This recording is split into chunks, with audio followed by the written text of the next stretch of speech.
abavubuka abaffe bano naddala abaana baffe ab'obulenzi n'ab'obuwala batuvuga sipiidi nnene, sipiidi gye mwevuga nnene. Ebintu nga bw'oyagala bibe si bwe bigenda okubeera. Ebintu ebimu bitwalamu ku kiseera, si butiko.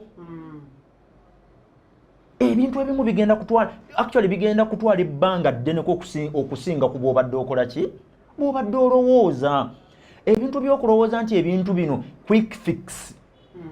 Oliako nkola business kinsobola okufuna sente nze sirina business gye ngenda kusuggestinga muntu agikole.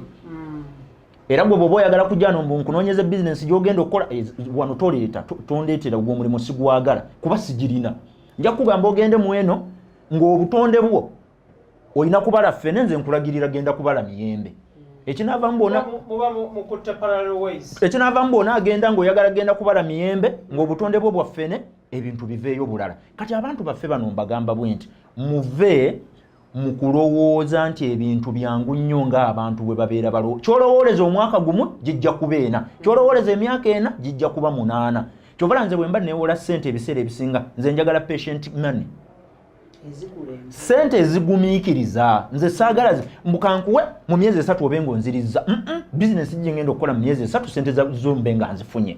Okujjako ng'oyagala kunsiba era ogenda zimpa nziteekemu, sinnaba na kuggyayoko 10% onteekeko buno. Nze njagala ziri patient era nkugamba nti bw'oba ogenda partneringa nange nga tukola business ompa miliyoni zaago 5. Projections zange zindaga nti sente zino nja kuba nzizeeyo tugeze mu myaka 2 naye njagala kuwa myaka emeka 5. Awo nja kuba nsobola okukusasula bulungi nnyo nga tewaliwo ki mbojja nyi yonna. Naye gwe bw'onaaba olowooza nti ebintu bigenda kuwanguwa